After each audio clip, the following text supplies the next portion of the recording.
Tuesday, and my couchsurfing host and I have determined that Bozeman is a small town with a hell of a lot of people. It's grown a lot in the past few years, and her and I were talking a lot about that.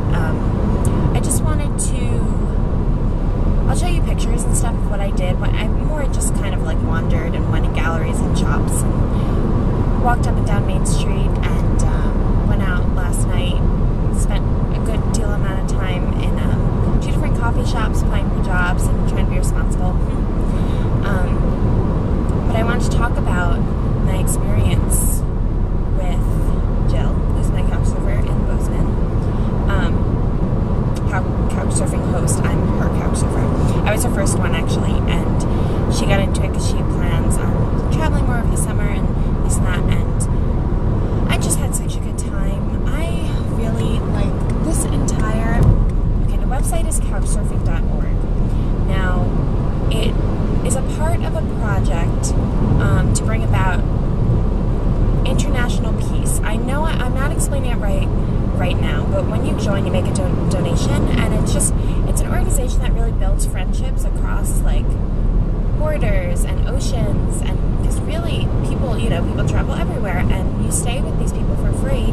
Sometimes they have an extra room, sometimes you literally stay on their couch, sometimes you're on an air mattress on their floor. And it's not, and in addition though to like having a place to stay and not having to worry about spending too much money, you meet them. And I mean, Jill is originally from Baltimore, but she's lived in Montana for 4 years, and they're not just like people who are there to make sure your stay is comfortable, which they certainly are, ridiculously hospitable, but most often they like take you out and introduce you to their friends and tell you about the history of the city or the state or the small town. Maybe a few like socially relevant stories, the big, hot topics at the moment, and you really get to know a place better than you would even just on your own and like having lots of time there, and trying to do what the locals do. So that's what I've really loved about it. And I learned like she knows all the mountain ranges and the canyons and how they formed, and the economy right now. Like there's a lot of construction workers out of work for like 2 years at Bozeman, and I wouldn't have known that. And I got like a recap on like a ton of the local beers and the hiking and cave jumping, or about how it's like trendy now to climb frozen waterfalls. Trendy for like people who do that kind of stuff, because I would probably kill myself. And I don't know, it was so great. I know I've said this before, at least once or twice, but for whatever reason I had this whole romantic dream of what Montana was, because I've probably seen too many movies that are based here, or supposedly based here, and I one day maybe would like to work on a ranch in Montana for like a summer. I don't know, that sounds like something you do when you're younger and you're not trying to be a young professional, but we'll see. Yeah, we just went for a hike, and I got a really good view of Bozeman and the surrounding area. We talked about how it grew, the student population at Montana State. It's actually currently alumni weekend, so there's a lot of people around town.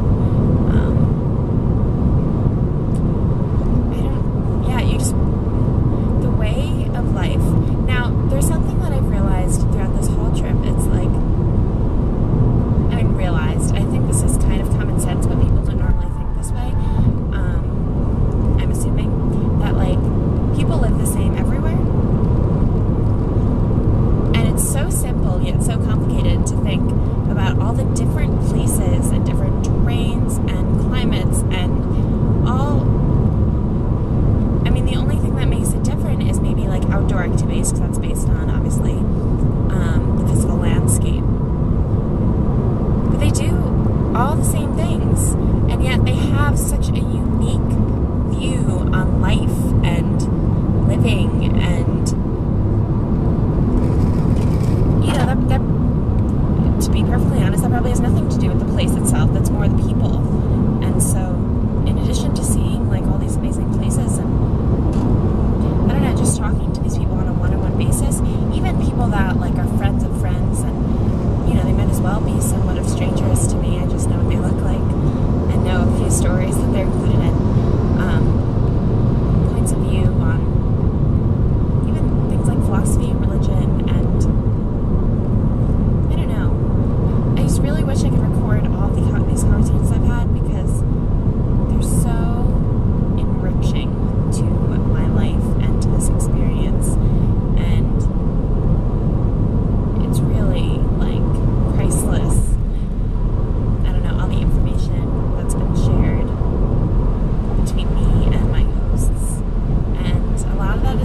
wherever that may be, I'd highly suggest it. And it's proved to be like incredibly safe, and the people that do it are awesome and are interested in meeting people and learning about different cultures, whether it be, you know, the culture of a city or a country or a continent.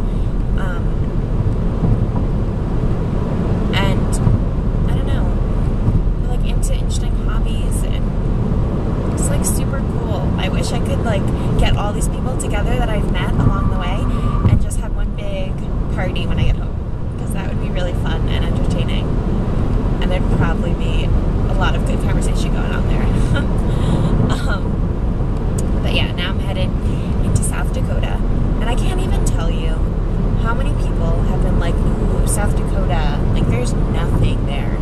Like anywhere I go, there's gonna be someone's gonna be like, you know, like, what are you doing there? But like, I don't know, I've kind of been surprised and disappointed by how many people were like, ooh, God, good luck on that drive. There's, I don't know, I guess it's not a very populated state, so for a while there are long stretches of land without anything as far as civilization goes, but it's gotta be pretty, right? In some way, shape, or form. I know, like, Western, I'm passing through, like, a few on the edges of Wyoming, a few really beautiful, like, national or state parks and stuff. So, we'll see. But for now, let's give you one last glance at Montana. Ta-da! And I will send you on your way. Farewell for now. Bye.